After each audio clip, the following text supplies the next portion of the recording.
juga sedang bertakbir mengagungkan asma Allah karena peristiwa alam yang notabene merupakan makhluk ciptaan Allah sekaligus sebagai tanda bukti kemahakuasaan Allah. Saat kita bertakbir, Allah kembali menunjukkan kemahakuasaan Allah lainnya. Gempa yang kita nggak tahu,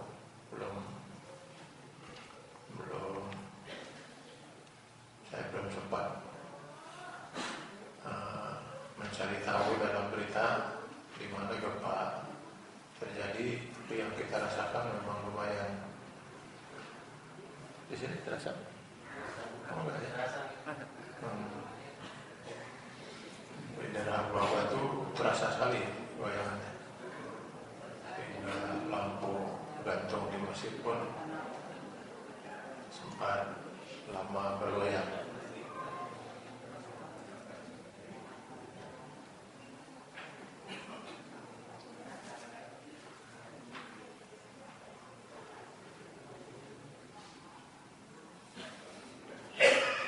Bapak-bapak dan ibu-ibu serta saudara sekalian,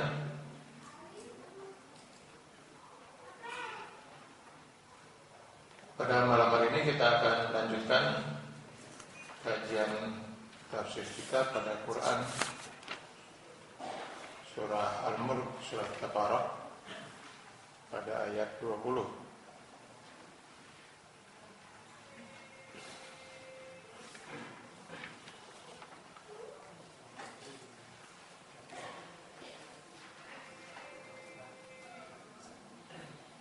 Itu pada firman Allah Subhanahu wa taala, a'udzubillahi minasyaitonir rajim. Amman hadzal ladzi huwa jundun lakum yansurukum min dunir rahman. Inil kafiruna illa fi ghurur.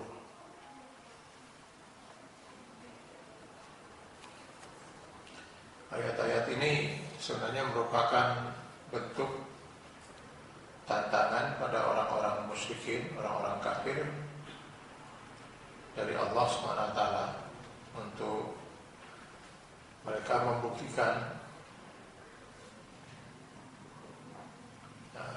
siapa yang menjadi pelindung mereka kalau ada Tuhan selain Allah SWT yang bisa menolong mereka, yang bisa memberikan rezeki kepada mereka. Terlebih Tuhan-Tuhan yang mereka sembah selain Allah dalam bentuk patung yang tidak berdaya, yang notabene adalah buatan tangan mereka sendiri.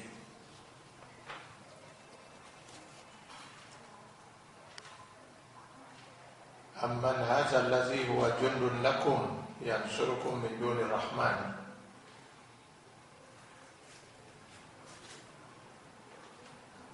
Adakah jundun itu sebenarnya arti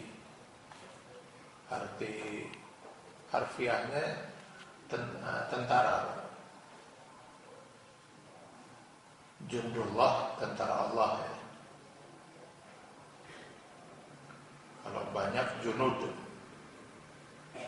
Junudir Rahman, tentara-tentara Allah.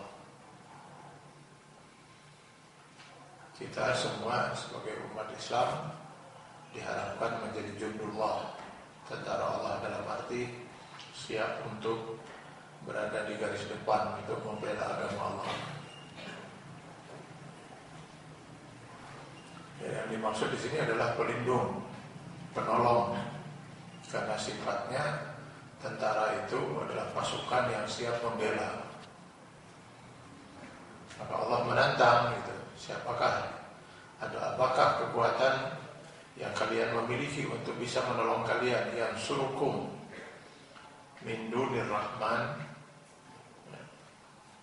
selain dari Ar-Rahman, Allah yang Maha Pengasih. Ar-Rahman Maha Pengasih, Ar-Rahim Maha Penyayang. Kenapa di sini dipergunakan nama Ar-Rahman, nama Allah Ar-Rahman, dan kenapa tidak min dunillah atau min dunir rahim? Kenapa Rahman?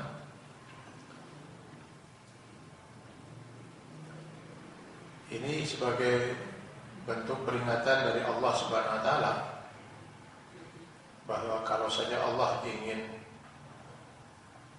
mengazab orang-orang kafir karena kekufuran mereka dan kezaliman orang-orang manusia, maka sesungguhnya sudah akan habislah kehidupan di permukaan bumi ini. Tetap bertahannya kehidupan di permukaan bumi ini di tengah-tengah keberadaan orang-orang kafir, orang-orang zalim, itu karena sifat Allah yang Maha Rahman, Maha Pengasih, tapi tidak Maha Penyayang, karena Allah tidak akan mungkin menyayangi hamba-hambanya yang kafir, yang zalim. Jadi kalau Allah biarkan orang kafir dengan kekufurannya tanpa diazab di dunia ini, karena sifat Rahmannya. Karena itu sebagian ulama mengatakan sifat Rahman Allah itu berlaku di dunia, tidak lagi berlaku di akhirat. Dalam pengertian pengasih pada segenap makhluknya. Dan nanti di akhirat yang akan terjadi adalah yang muncul dua sifat Allah, Maha Penyayang untuk hamba-hambanya di surga dan Maha Penyiksa untuk mereka yang di neraka jahanam.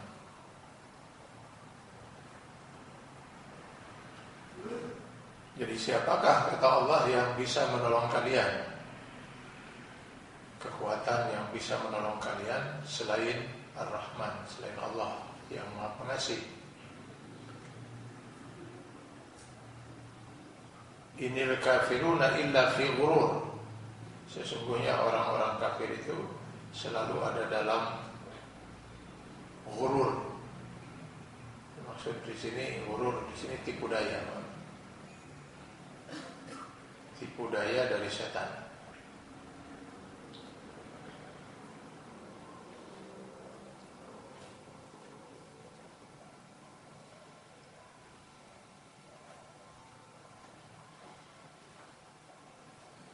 Ini bisa menjadi pertanyaan bahwa apakah betul setan itu masih terus menyesatkan orang kafir?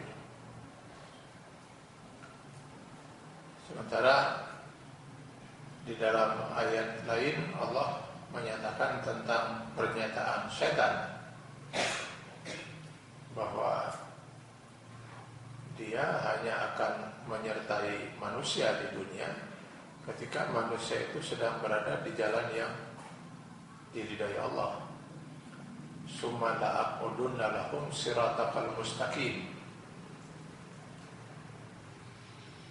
Bisa dilihat dalam Quran surat Al-A'raf 16-17. Itu Iblis menyatakan bahwa dia akan mendampingi manusia, menyertai manusia ketika manusia itu sedang berada dalam jalan yang lurus, yaitu jalan yang diridhai Allah, Siratal Mustaqim. Orang-orang kafir mereka hidup tidak di jalan yang diridhai Allah. Jadi bagaimana kemudian Allah menyatakan innal kafiruna illa fi ghurur, ada dalam tipu daya setan.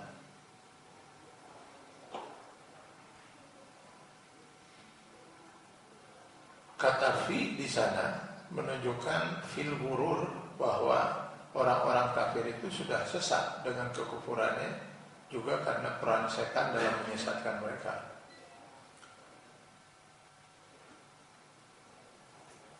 Jadi setan lalu kemudian membiarkan mereka dalam kekufurannya. Dalam pengertian setan tidak perlu lagi mendampingi mereka. Tapi itu bukan berarti mereka lepas dari pengawasan setan. Setan akan terus mengawasi mereka karena mungkin saja suatu saat orang-orang kafir ini muncul kesadarannya bahwa mereka itu sudah kufur, sesat dan berniat untuk kembali ke jalan Allah.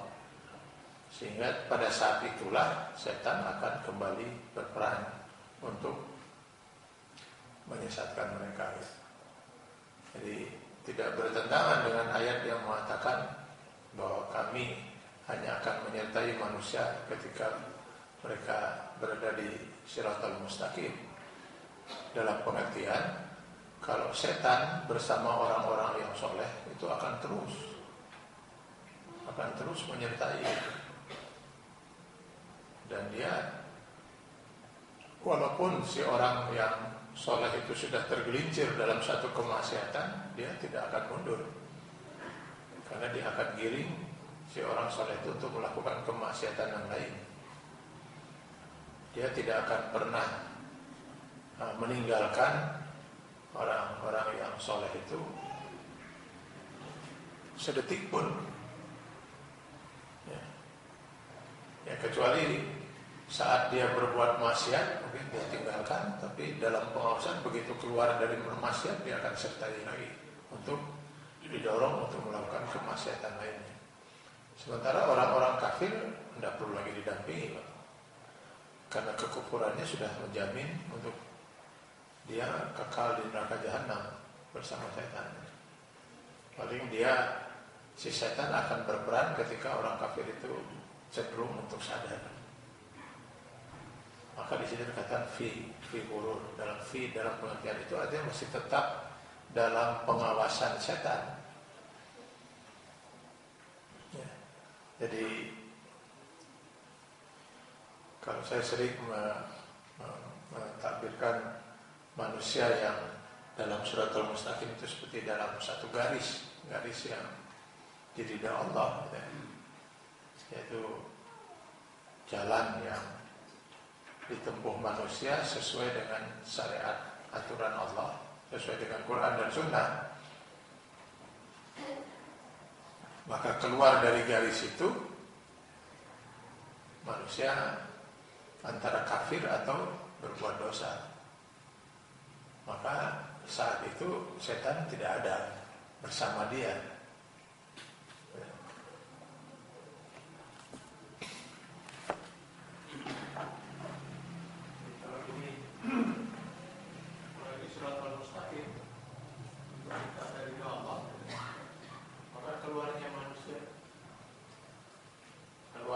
Manusia dari jalan ini jalan yang Allah ridhoi, yang sejalan dengan Quran dan Sunnah.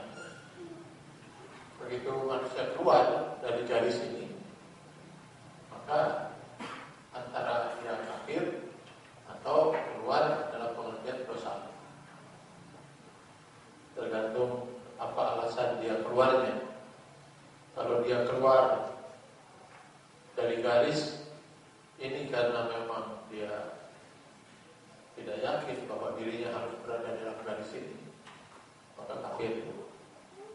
Kalau dia keluar dari garis di tengah keyakinan dia semestinya dia berada di garis ini, maka itu berarti dosa. Ini dua-duanya sama-sama keluar dari garis ini. Maka yang keluar ini sudah tidak akan didampingi lagi oleh iblis. Sebab iblis la'aqudun dan lahum Shiratal Mustaqim, hanya ada berada di garis ini untuk mengeluarkan orang-orang yang di garis ini, orang-orang dari keluar dari garis ini. Kalau sudah keluar, ngapain lagi? Dia akan menjadi perhatian iblis ketika dia akan kembali ke garis. Maka sebenarnya sudah bisa terjawab pertanyaan kita selama ini. Kenapa susah sekali itu berada di garis ini? Orang iblis bersama kita. Kenapa kok orang-orang di luar garis ini kok lancar gitu kan? Segala-galanya kok terkesan mudah lancar. Nah, gaya setan.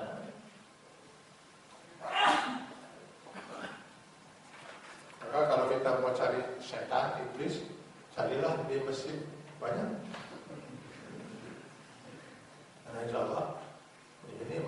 masih dalam garis kerusakan. Jangan pernah mencari setan di nightclub. Karena orang-orang yang di sana sudah di luar garis semua, sehingga tidak perlu pertolongan setan. Nggak usah disesatkan juga sudah sesat. Malah mungkin yang di nightclub itu sudah jadi setan semua, sehingga kata setan memang sama lah. Tidak perlu lagi dibisikin lagi, sudah lancar sendiri.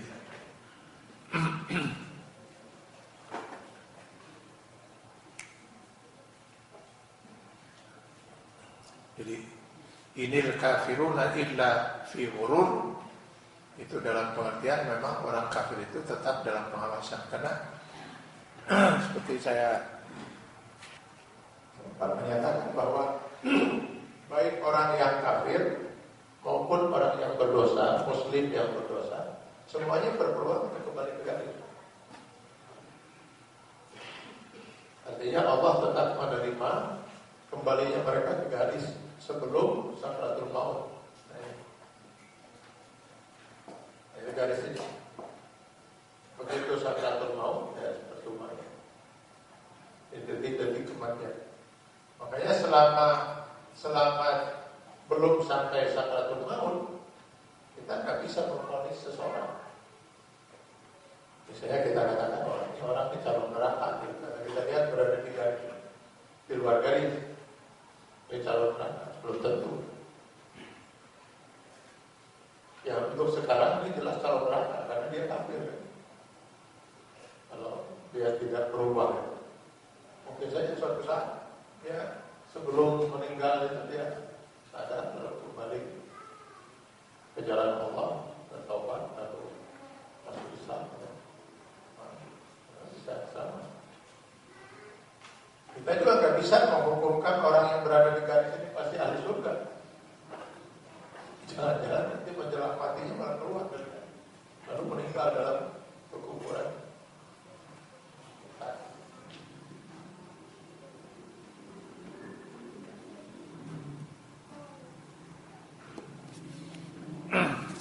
Alhamdulillah mencari kita.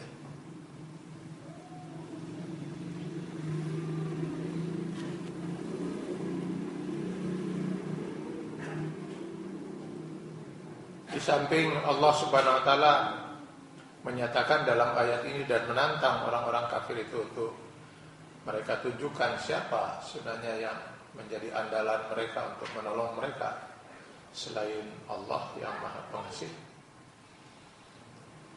Pada ayat berikutnya juga Allah Subhanahu wa taala mengingatkan, menantang dan sekaligus mengingatkan agar mereka sadar gitu bahwa semestinya mereka hanya beriman kepada Allah karena tidak ada Tuhan selain Allah, tidak ada sekutu baginya dalam menentukan nasib manusia.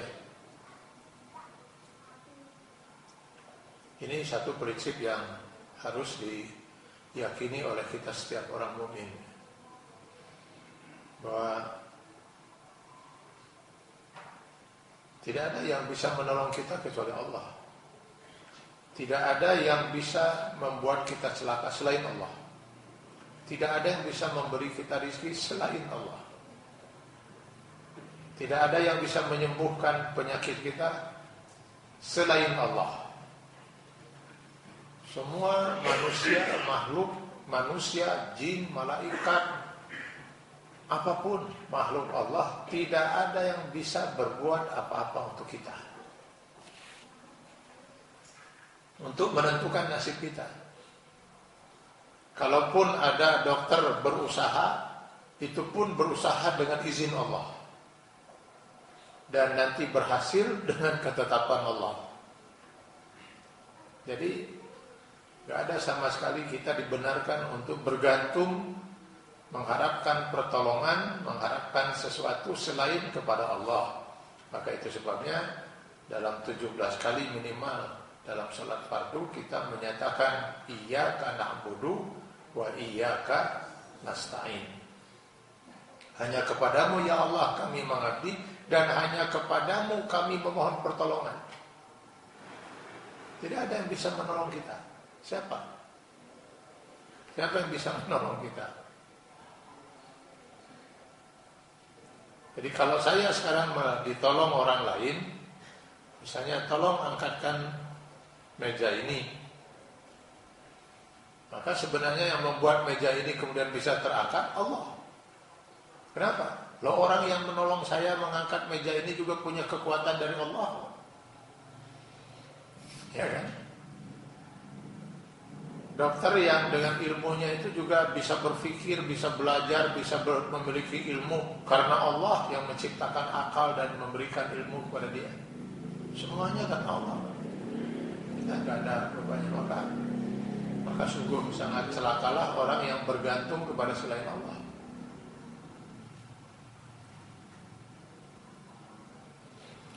Jadi silahkan 1000 dokter mengobati seseorang, mau apapun obat yang diberikan, dia orang itu tidak akan pernah sembuh selama Allah belum menyatakan kun sembuh. Nah sebaliknya, 1000 orang ingin mencelakakan kita, tidak akan bisa berdaya sebelum Allah mengizinkan dengan kun fayakunnya. Makanya saya sering mengatakan, dan ini insya Allah jauh dari takabur, ini urusan akidah keimanannya. Selama saya yakin saya berada di Shiratal Mustaqim, saya yakin saya berada di Shiratal Mustaqim, saya tidak ada yang saya takutkan. Kenapa? Kalau saya yakin ini saya berada di Shiratal Mustaqim, apa yang harus saya takutkan? Mati saja saya berada di jalan Allah. Makanya kalau andai kata saya mati sekarang misalnya, tapi saya yakin berada di jalan Allah, masa siap Allah. Saya siap. Yang saya takutkan itu kalau keluar dari Shiratal Mustaqim. Maka ketika saya yakin saya berada dalam Shiratal Mustaqim, 1000 orang di depan saya tidak takut. Kenapa saya terus takut dengan 1000 orang? Lah 1000 orang itu nggak akan bisa berbuat apa-apa kepada saya kalau Allah tidak izinkan. Kalaupun Allah izinkan sehingga saya akhirnya binasa, mati, nggak ada masalah. Jadi saya nggak akan takut, orang saya yang benar kok. Mati saya itu mati di jalan yang benar, kenapa harus saya takut? Tapi ketika saya keluar dari Shiratal Mustaqim, maka apapun saya takut. Sehingga sering saya katakan, kalau saya merasa benar di jalan Allah, saya tidak takut menghadapi berapapun orang gitu, dengan kekuatan apapun, dengan kekuasaan apapun. Kenapa? Ya, saya benar kok. Masa Allah gak akan menyelamatkan saya? Kalau Allah biarkan saya juga menjadi korban, kenapa? Saya mati syahid, mati di jalan yang diridhoi Allah, kan tetap saya selamat. Tapi begitu keluar dari garis, saya menghadapi anak kecil pun saya takut, Pak. Kenapa? Bersama anak kecil itu ada Allah. Dan apapun yang saya dapatkan, saya tetap rugi, Pak. Kenapa? Saya menang dalam jalan yang tidak diridhoi Allah. Itu bukan sebuah kemenangan. Jadi kita harus yakin betul bahwa salah satu bentuk tauhid kita kepada Allah adalah tauhid ar-rububiyah. Tauhid ar-rububiyah itu kita meyakini bahwa yang memberi rizki, yang menghidupkan, yang mematikan, yang memberi rizki, yang bisa mencabut rizki, yang bisa menyelamatkan kita, yang bisa mencelakakan kita, yang bisa berbuat apa saja terhadap kita hanya Allah. Itu tauhid rububiyah. Mengesahkan Allah dari segi semua ini.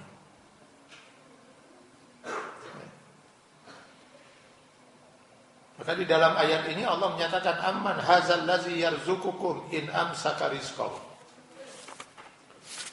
Siapakah yang bisa memberikan rizki kepada kalian, in amsaka rizqahu, jika dia amsaka itu arti harfiahnya adalah memegang. Maksud di sini menahan sampainya rizki. Siapa yang maha kuasa menahan sampainya rizki? Hanya Allah. Jadi kalau Allah ingin menahan rizki kita, ya maha kuasa. Tapi kalau manusia nggak ada yang bisa. Ini ayat ini sekaligus menyatakan kepada kita, tidak ada satu makhluk pun, manusia, jin atau malaikat, yang bisa menahan sampainya rizki ke tangan kita. Rizki yang Allah sudah tetapkan untuk kita, nggak ada. Maka nggak benar sekali pernyataan semacam ini. Gara-gara si Eta, rizki saya jadi seret. Gara-gara dia, saya akhirnya jadi kehilangan rizki saya. Wah, itu pernyataan yang sangat salah. Bagaimana mungkin si Eta bisa menahan rizki yang Allah sudah tetapkan pada kita? Masa dia lebih kuasa dari Allah? Allah memberikan rizki kepada saya, si Eta ditahan. Siapa yang lebih kuasa? Si Eta. Gak mungkin, Pak. Gak mungkin si Eta bisa menahan rizki yang Allah sudah. Yang maha kuasa menahan rizki itu hanya Allah, Pak. Kalau Allah saya sangat yakin. Sangat yakin bisa menahan iz'am saka rizqahu. Ya. Jadi hanya Allah yang maha kuasa itu. Jadi jangan pernah kita berpikir ada orang lain punya kekuasaan untuk sampainya rizki ke tangan kita.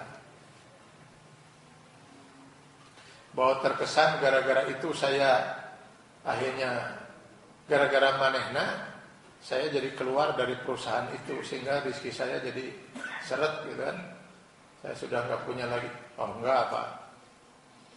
Bahwa gara-gara saya keluar dari perusahaan tersebut, misalnya dia yang memfitnah saya dan sebagainya, sehingga akhirnya saya dipecat, saya diberhentikan dari perusahaan itu, ya. Tapi apakah rizki saya kemudian akhirnya jadi tidak sampai gara-gara itu? Tidak, Pak. Karena rizki saya kan bukan dari perusahaan itu. Rizki saya itu dari Allah. Cuman kemarin-kemarin rizki saya dari Allah saya dapatkan lewat perusahaan itu. Nah sekarang besok dari mana? Cari. Mesti akan datang rizki itu. Sehingga Rasul sampai menyatakan tidak akan pernah mati seseorang sebelum rizki yang Allah sudah tetapkan itu sampai kepada dia semua. Gak ada yang bisa menahan rizki kita. Ini banyak manusia tertipu oleh urusan ini, Pak. Karena masing-masing semuanya sangat sibuk dengan mencari rizki, Pak. Nah, maka setan pun banyak menipu kita dalam sisi ini gitu. Di antaranya setan menipu manusia untuk